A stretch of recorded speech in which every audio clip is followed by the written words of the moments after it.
Olá pessoal, aqui é a Manoele. Como eu havia prometido na parte 1, essa aqui é a parte 2 do método de Gauss-Jacob, onde a gente vai ver a implementação em Python. O link para o notebook Jupyter que nós iremos utilizar está aqui embaixo na descrição do vídeo. Então vamos lá começar.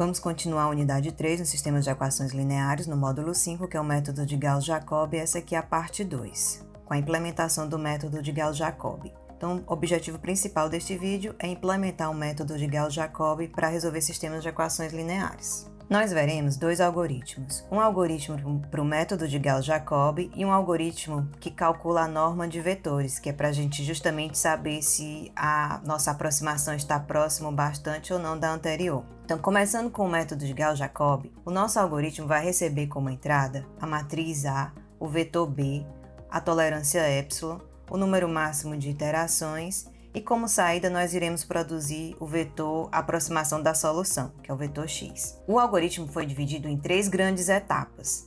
Na primeira etapa, nós iremos preparar a matriz A e o vetor B para as iterações, que é transformar aquele sistema AX igual a B no sistema X igual a CX mais G, se vocês se lembram. Já vou mostrar os detalhes, que aqui é só mesmo as três grandes partes do algoritmo. Na segunda etapa, nós iremos inicializar o vetor x com a aproximação inicial, e na terceira etapa é a etapa das iterações. Então, para cada iteração k, eu vou calcular o vetor v, que eu estou chamando de v, mas aqui é o x, k mais 1, com a aproximação atual.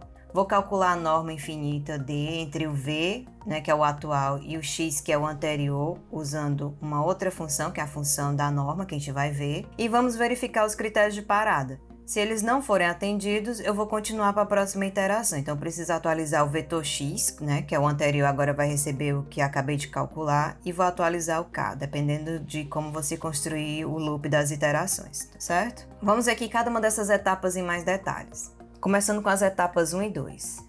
Então, aqui é o sistema final, Como é que eu quero transformar a matriz A? Eu preciso transformar nessa matriz C e o vetor B eu preciso transformar nesse vetor G. Então, o que eu vou fazer é, para cada linha aí da matriz A e do vetor B, vocês podem ver aqui que o B índice I, ele agora contém o B índice I sobre o A índice I, Para todos os Bs aqui, todas as linhas do vetor B. E da matriz A também, Só que agora, o que a gente vai fazer? No código, a gente vai simplesmente desprezar aqui a diagonal, tá certo? Eu não vou transformar em zero, eu vou ignorar, ok? Então, cada elemento da matriz A eu vou dividir pelo A índice I naquela linha, e o sinal eu vou cuidar disso só depois, tá certo? Eu vou deixar o sinal positivo mesmo. No final, eu vou fazer o somatório aqui, com a multiplicação com o vetor x, e eu troco o sinal só no final, fica mais eficiente, tá certo? Então, eu vou inicializar o vetor x depois disso com o próprio vetor b, que ele já está transformado aqui no vetor g, tá certo? Então, a aproximação inicial do x é o próprio vetor g aqui. Pronto, aí nós vamos para a terceira etapa, que é a etapa das iterações, Então, nas iterações, o que a gente vai fazer? Eu vou inicializar o loop,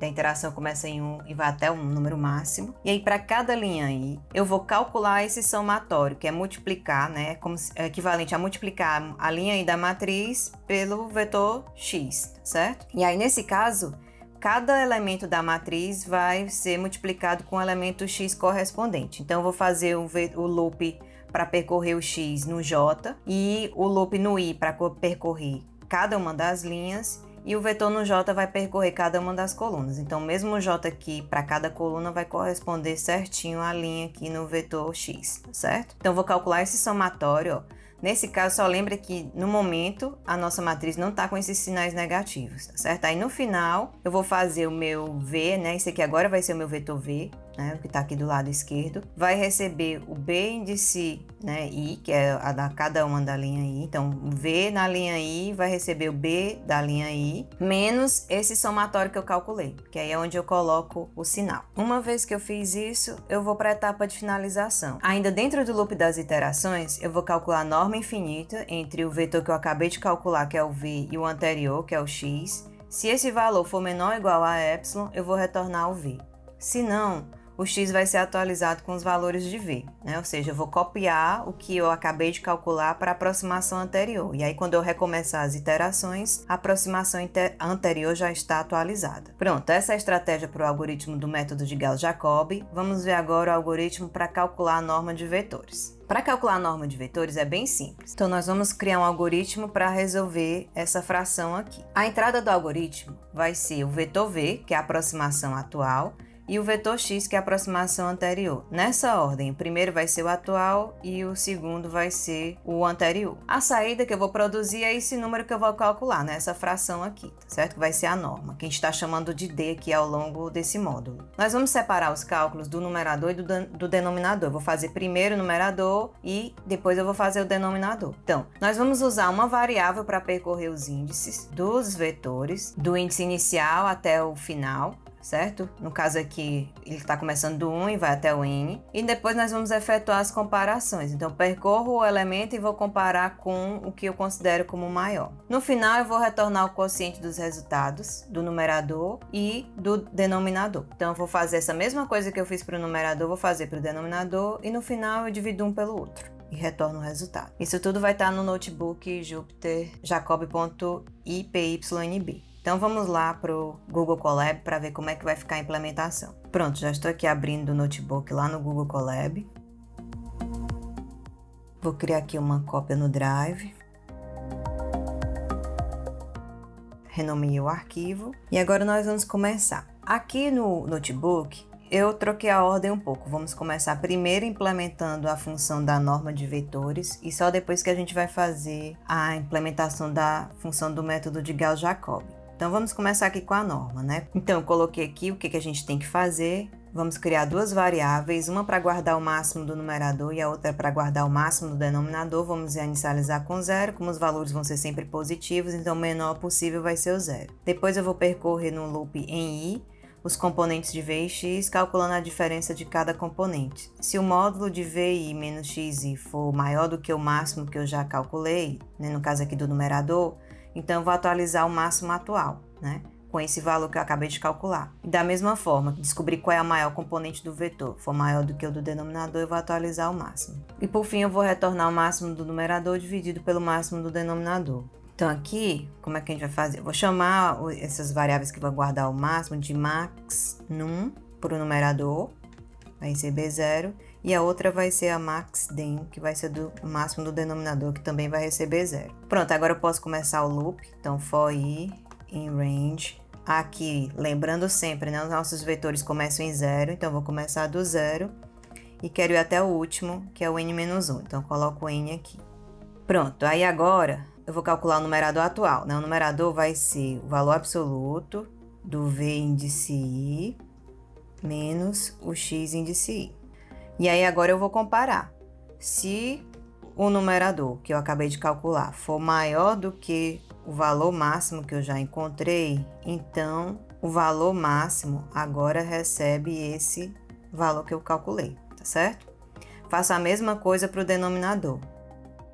O denominador vai ser o valor absoluto da posição v índice i, que é a aproximação atual. Lembra, essa ordem aqui é muito importante. Primeira posição guarda a aproximação atual e a segunda a aproximação anterior. Então, o denominador é justamente a maior componente em módulo da aproximação atual, que é o v índice i, tá certo? Então, calculei aqui o denominador e aí eu vou checar se esse aqui é o máximo, né? Então, se o valor que eu acabei de calcular for maior do que o max_den, então o max_den precisa ser atualizado. Vai receber o que eu acabei de calcular, o den.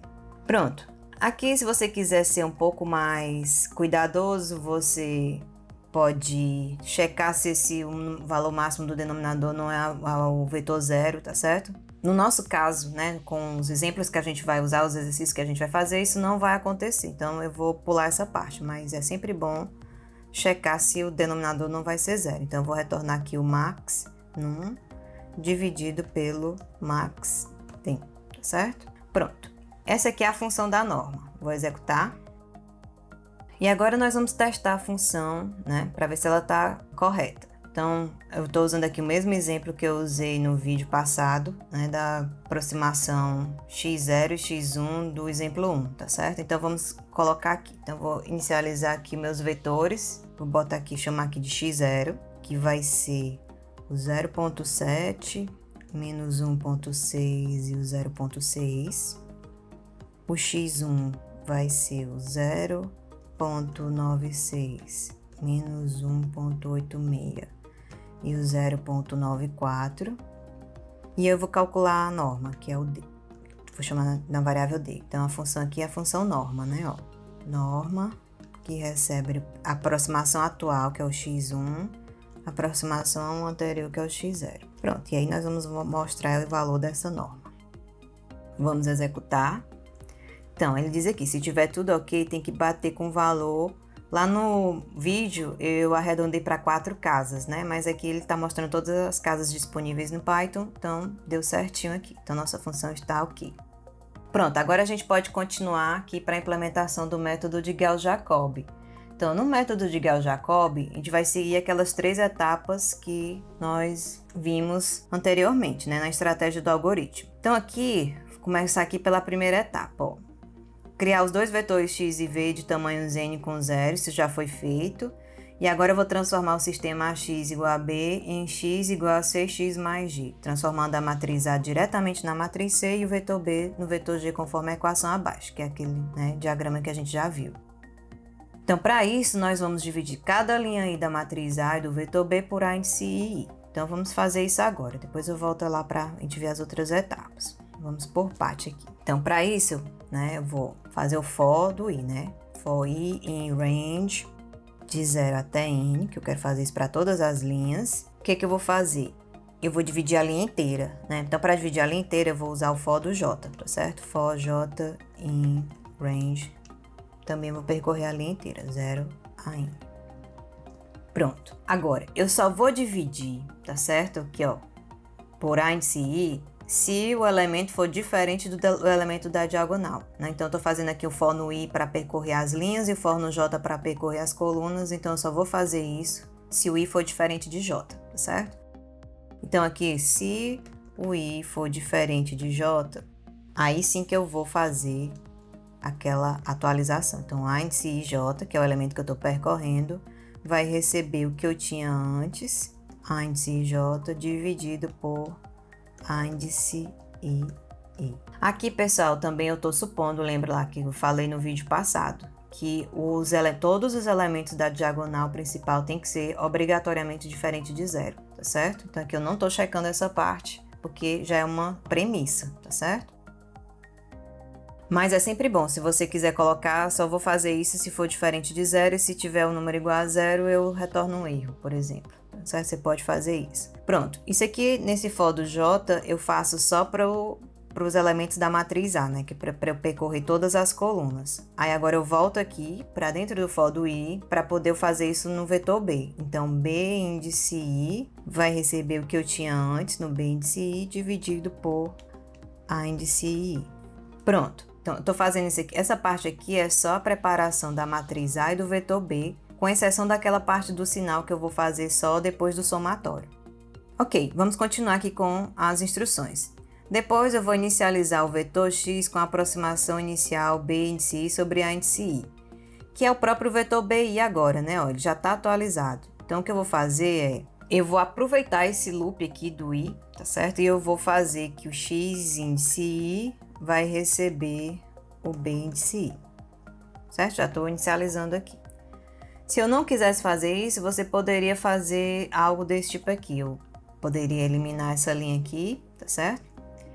E aqui você, fora do for, você faria algo assim. X recebe o vetor b, e aí aqui que chama de notação de slice, né? Eu tô copiando o vetor b inteiro no vetor x, tá certo? Isso aqui também vai dar certo. Mas eu vou deixar lá do outro jeito, tá bom? Fica mais simples de se entender depois. Pronto, então... Isso aqui já é a primeira parte, né? Eu atualizei a matriz A ao vetor B e inicializei o vetor X. Aí agora o que a gente vai fazer é começar com as iterações, né? As iterações em K para cada iteração K. eu vou calcular o V com a aproximação atual. A gente vai precisar de 2 loops. Para cada linha aí, a gente vai calcular o somatório de A índice J vezes XJ, que é o que eu mostrei também anteriormente. E depois eu vou atualizar a aproximação atual como sendo B índice I menos o somatório que eu calculei aqui. Então, vamos fazer logo essa parte. Então, aqui eu vou fazer o for das iterações, né, que é o for do K, em range de 1, né, começa do 1, eu quero que vá até o intermax, então eu vou colocar aqui intermax mais 1. Pronto. E aí agora eu vou fazer o for do I, né, para calcular aqui o somatório, tá certo? Então, eu vou fazer que o S recebe 0, né, um somatório, a gente sempre começa com 0, e aí agora eu vou fazer o somatório. Então, for J em range de 0 até N. Aqui do mesmo jeito. Nesse somatório, ó, quando eu faço essa multiplicação, esse somatório vai ser essa multiplicação aqui dessa linha aí pela coluna J. Eu tenho que ignorar a posição onde está a diagonal principal, porque vai ser 0, né? Então, não faça essa parte. Por quê? Porque a gente não alterou esses elementos aqui, né? Eles não estão realmente 0 lá na minha matriz atual, tá certo? Então, eu vou só ignorar. Então, para isso, o que é que eu vou fazer? Eu só vou fazer esse somatório, né? Se o I for diferente do J. É assim que eu vou controlar. Pronto, aí aqui eu faço o meu S igual a que eu tinha antes, né? O S mais aí o produto, A índice IJ vezes o XJ.